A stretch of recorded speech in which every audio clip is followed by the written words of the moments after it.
मित्रांनो, जय हिंद, जय महाराष्ट्र, छत्रपती शिवाजी महाराज की जय. एनिवेज, आज आता येत आहे Pratapgad war part 9. Last time part 8मध्ये मी तुम्हाला क्लिअर सांगितलं की कृष्णाजी भास्कर आणि पंताजी गोपीनाथ बोकील हे वाईसाठी रवाना झालेले आहेत. त्यांना काय काय दिलं छत्रपती शिवाजी महाराजांनी.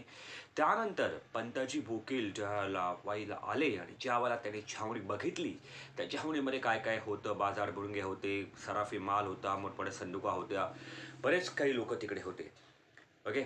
आता आपण आणि हे पण बघितलं की किती वेळा पंताजी बोकील तिकडे गेले आणि आले आहेत ते, आणि किती वेळा कृष्णाजी भास्कर प्रतापबरोबर ते गेले आणि आले आहेत ते. पार्ट 9 येतोय.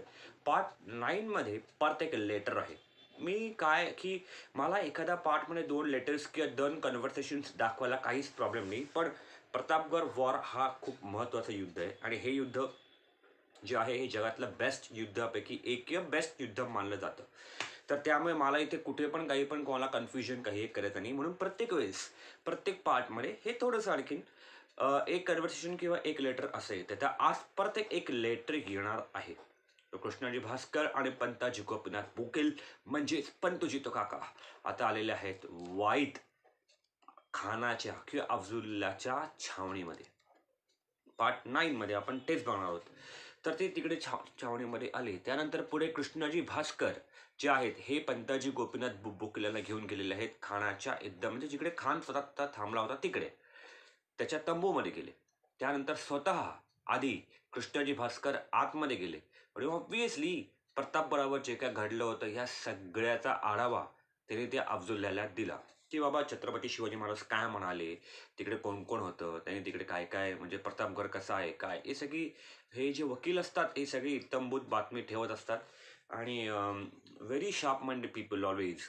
तर ती सगळी इन्फॉर्मेशन ते त्यांना तिकडे देत होतं आणि त्या हिशोबाने त्यांनी तो आढावा तिकडे दिला. आणि मला ह्याचीही पूर्ण खात्री आहे की तिकडे कृष्णाजी भास्कर यांनी हेही सांगितलं असणार की छत्रपती शिवाजी महाराज कसे तुम्हाला घाबरले आहेत ते. खूप सिंपल गोष्ट आहे, ऑब्व्हियसली सांगितलं बिकॉज त्याच्यामध्ये त्यांची जीत दिसते, वकिलीची जीत दिसते, त्यामुळे ऑब्व्हियसली त्यांनी ते सांगितलं असणारच.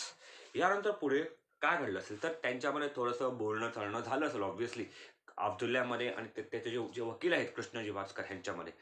त्यांनी हेही ऑब्व्हियसली सांगितलं असणार की बाबा आता पंतोजी बोकील म्हणजे पंतोजी तो काका छत्रपती शिवाजी महाराजांचे हेजीब हेही आलेले आहेत आपल्या समवेत आणि त्यांनी तुम्हाला लुगडी दिली आहेत, त्यांनी मलाही लुगडी दिली आहे. तर आता छत्रपती शिवाजी महाराजांच्या हेजीबांना आतमध्ये बोलवायची वेळ झालेली आहे आणि खानाने त्यांच्या सगळ्या सेवकांना बाहेर पाठवून सांगितलं की बाबा आता तुम्ही पंतोजी तो काका किंवा पंताजी बोकील जे छत्रपती शिवाजी महाराज हेजीब आहेत तर तुम्ही त्यांना आतमध्ये पाठवा. तर ते आतमध्ये आलेले आहेत. कृष्णाजी भास्करने इंट्रोड्यूस करून दिलेलं आहे की बाबा हे आहेत अफजल खान साहेब, अफजल खान मोहम्मद शाही, आणि हे आहेत छत्रपती शिवाजी महाराज यांचे हेजीब किंवा यांचे वकील पंतोजी तो काका किंवा पंताजी गोपीनाथ बोकील. अत्यंत महत्त्वाचा माणूस ज्यांनी या युद्धाचं रुख पूर्णपणे आपल्याकडे वळवलं. तर चालू होत आहे छत्रपती शिवाजी महाराजांचं लेटर जे त्यांनी कृष्णाजी भास्कर ह्यांना दिलं. इंट्रोडक्शन करून दिलं असेल, बोलणी चालली झाली असतील, काय म्हणता, हवा पाणी कशी वगैरे नॉर्मल. त्यानंतर आपण डायरेक्ट टॉपिकवरती येऊ. तर असं आहे की छत्रपती शिवाजी महाराजांनी अफजल खानला जे लेटर दिलं ते ऑब्व्हियसली त्यांच्या हेजीबाच्या मार्फत दिलं. त्या हेजीबानी म्हणजे पंतोजी गोपीनाथ बोकील यांनी ते लेटर कृष्णाजी भास्करांना दिलं. कृष्णाजी भास्करांनी अफजल खानला सांगितलं हे आहे छत्रपती शिवाजी महाराजांचं पत्र.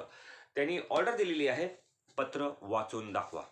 आता तेच पत्र हे किती महत्त्वाचे एव्हिडन्स आहेत बघा. हे सगळे एव्हिडन्स आलेले आहेत जे मी तुम्हाला सांगतोय. हे कंटेम्पररी डॉक्युमेंट कवी परमानंद नेवासकर शिवभारतचे लेखक त्या पुस्तकातून आलेले आहेत. ज्यावेळेला छत्रपती शिवाजी महाराज हयात होते त्यांच्याबरोबर जो व्यक्ती होता त्यांनी हे लिहिलेलं आहे. सो शब्द न शब्द खरा आहे ह्यातला. Yes, enjoy. ऑब्व्हियसली नेहमीप्रमाणे पत्र वाचून दाखवीन बिकॉज मला कुठेही चूक करायची नाही. तर छत्रपती शिवाजी महाराजांनी दिलेलं लेटर पंताजी गोपीनाथ बोकील यांनी कृष्णाजी भास्कर यांना दिलं. कृष्णाजी भास्करने ते पत्र अफजल खानला दिलं. अफजल खानने ते पत्र परत कृष्णाजी भास्कर यांना दिलं आणि सांगितलं की वाचा कृष्णाजी भास्कर, वाचा, छत्रपती शिवाजी महाराज काय म्हणतायत वाचा. तर मी ते पत्र, ते शब्द आपल्या शिवरायांचे मी तुम्हाला वाचून दाखवतो. त्यांनी खानाला काय लिहिलं आहे ते. Very interesting. ऐका. आपले आमचे सख्खे असावे, मजकडून घडलेल्या अपराधाची क्षमा असावी, ह्यापुढे मी हजरत बादशाहीची चाकरी करेन, कधीही हुकमाबाहेर बर्ताव करणार नाही.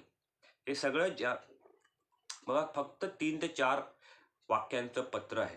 काय पत्र आहे बघा. I will repeat the words again. I will repeat the letter writer again. Please hear it. ते असं छत्रपती शिवाजी महाराज अफजुल्ल्याला असं लिहितात, आपले आमचे सख्य असावे, मजकरून घडलेल्या अपराधाची क्षमा असावी.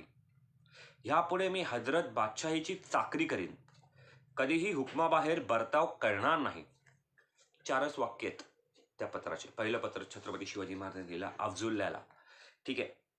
हे सगळं ज्या वेळेला कृष्णाजी भास्कर सांगत होते अफजुल्ल्याला, ऑब्व्हियसली त्यावेळेला काय काय घडलं असेल तो सगळं सरेंडर मध्ये काही लिहिलेलं आहे छत्रपती शिवाजी महाराजांना. ऑब्व्हियसली त्या अफजलच्या चेहऱ्यावरती गुलाबी हसू हळूहळू खुलायला लागलं होतं. बिकॉज पुढचं काम तर आमच्या हेजीबाचं म्हणजे आमच्या पंतोजी तो काकांचं म्हणजे पंताजी गोपीनाथ बोकील ह्यांचं होतं. ते काय म्हणाले हे पार्ट 10 मध्ये, because I don't want to create any confusion in anyone's mind. So slowly but study असं आपण चाललेलो आहोत. हे मंत्रयुद्ध आहे, हे लक्षात ठेवा. युद्धाच्या आधीचं युद्ध असतं, त्याला मंत्रयुद्ध असं म्हणतात. तर हे सगळं छत्रपती शिवाजी महाराजांनी लिहून पाठवलं. 4च वाक्य आहेत. अफजुल्ल्याने किती काय लिहिलं होतं त्यामध्ये, खूप काय लिहिलं होतं. असं तसं तुम्ही असं केलं, तुम्ही भिवंडीच्या मुसलमानांची ते जमीनदोस्त केला, ते तख्त ताराज झालेले आहेत. तो राजापुरीचा सिद्धी तुमच्यावरती रागवलेला आहे, नाराज आहे. तर तुमचे तो शमशेर बहादर मुसे खान वगैरे हे काय काय लिहिलं होतं. पण छत्रपती शिवाजी महाराजांनी त्याच्या आधी फक्त 40 ओळींचं पत्र पंतोजी तो काकांना लिहिलं आणि सांगितलेलं आहे, कसंही करा, खानास जावळीत घेऊन या, वाटेल ते वचन द्या, वाटेल त्या शपथा घ्या, संकोच करू नका, पण खानास जावळीत घेऊन या. तर ह्याच्या पुढलं काम जे आहे ते पंताजी गोपीनाथ बोकील यांनी केलेलं आहे. ते येईल पार्ट 10 मध्ये. तूर्तास हा पार्ट मी इकडेच मला संपवायचा आहे, बिकॉज मला कोणालाही कन्फ्यूज करायचं नाही. हे छत्रपती शिवाजी महाराजांचं अत्यंत महत्त्वाचं लेटर पत्र संग्रहालयामध्ये हे अवेलेबल आहे, तुम्हाला हे मिळेल. हे 4च वाक्यांचं लेटर होतं त्यावेळेस. ओके, हा पार्ट इकडे संपतो. जय हिंद, जय महाराष्ट्र, छत्रपती शिवाजी महाराज की जय.